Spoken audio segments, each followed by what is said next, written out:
अस्सलाम वालेकुम दोस्तों, कैसे हो? उम्मीद है कि सब खैरियत से होंगे। अल्लाह आप लोगों को ऐसे ही खुश रखे। चलिए आज के किस्से की तरफ बढ़ते हैं। एक आदमी अपनी आप बीती, अपना सच्चा वाकया, अपनी रियल स्टोरी बयान करते हुए लिखता है कि कभी कभी यूं होता है कि वक्त और आदमी चलते चलते बहुत आगे निकल जाता है, मगर जिंदगी और एहसास जिंदगी बहुत पीछे रह जाते हैं। और ऐसा अक्सर किसी अपने के खो जाने पर होता है। वो आगे लिखते हैं कि एक दिन और मेरा जिगरी दोस्त जाहिद ऑफिस के कैंटीन में बैठे चाय पी रहे थे।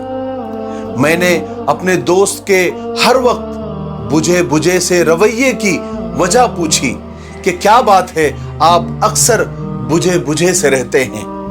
तो वो कहने लगे कि भाई मुझे तो आज मरे हुए 3 साल हो गए।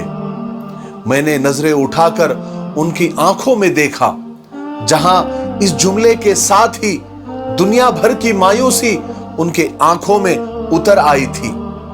फिर कहने लगे कि मेरी जिंदगी का किस्सा ऐसा है कि मैं हमेशा से बदतमीज रहा हूं।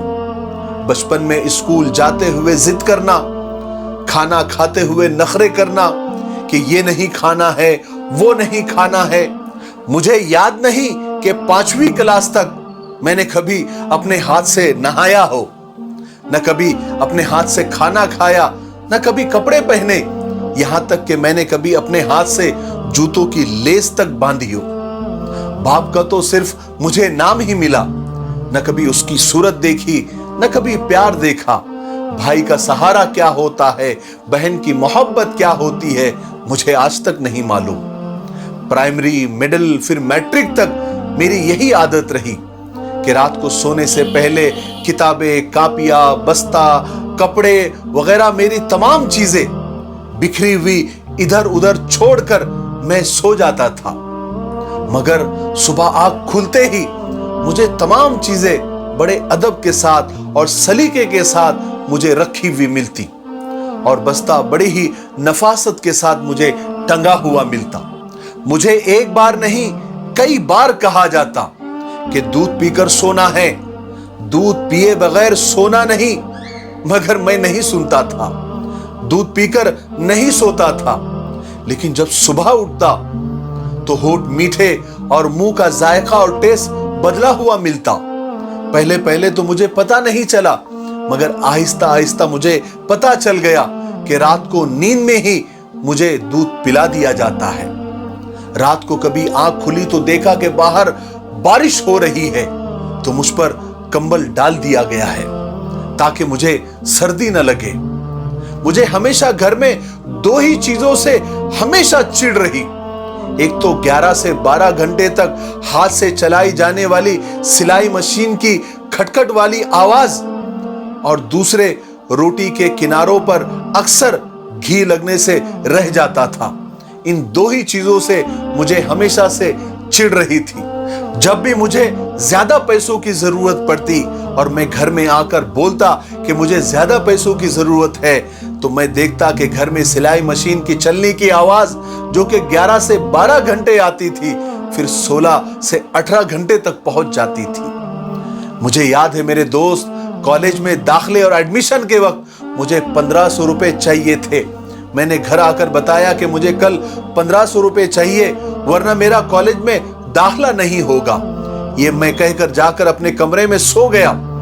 उसी रात 2 से 2:30 बजे मेरी आंख खुली तो मैंने घर के बरामदे से कुछ खटपट की आवाज महसूस की।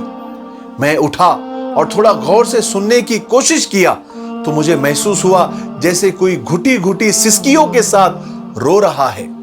मैं चुपके से बरामदे में मैंने जाकर देखा तो मैं हैरान हो गया कि मोटे शीशे का चश्मा लगाए मेरी मां न जाने कब से मशीन में धागा डालने की कोशिश कर रही है, और साथ ही साथ उसके आंसू भी गिर रहे हैं। मैंने पूछा, मां क्या कर रही हो, रात के 2 बज रहे हैं। मां अचानक चौंक गई और चौंक कर मेरी तरफ देखा और जल्दी से आंसू साफ किए और चेहरे पर मुस्कुराहट सजाते हुए बिल्कुल साफ आवाज में कहने लगी जैसे कुछ हुआ ही नहीं, अरे बेटा वो सामने वाली सुरैया है ना, उसके भाई की कल शादी है।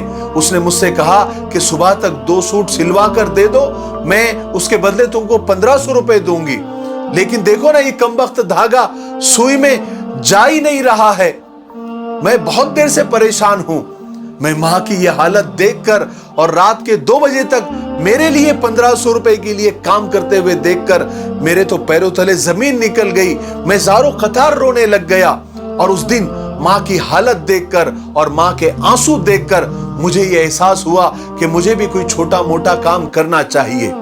मैं मुनासिब काम ढूंढता भी रहा और पढ़ता भी रहा। उधर पढ़ाई मुकम्मल हुई, उधर मुझे ऑफिस में काम भी मिल गया। मैंने घर जाकर माँ को खुशी खुशी बताया कि माँ मुझे नौकरी लग गई है। माँ तो खुशी से निहाल हो गई, फौरन शक्कर पारे लाए और पूरे महल्ले में तकसीम किए कि मेरे बेटे को नौकरी लग गई है। फिर एक दिन काम से मैं घर लेट गया, थोड़ी थकावट ज्यादा थी, थककर चूर चूर हो रहा था। मैं पांव चारपाई पर लटकाए हुए वैसे ही सो गया तो मेरी आंख लग गई।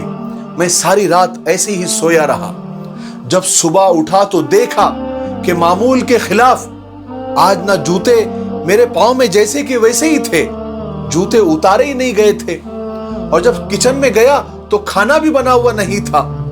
मैंने माँ को आवाज लगाई कि माँ कहाँ हो तुम, माँ कहाँ हो, मुझे भूख लगी है माँ।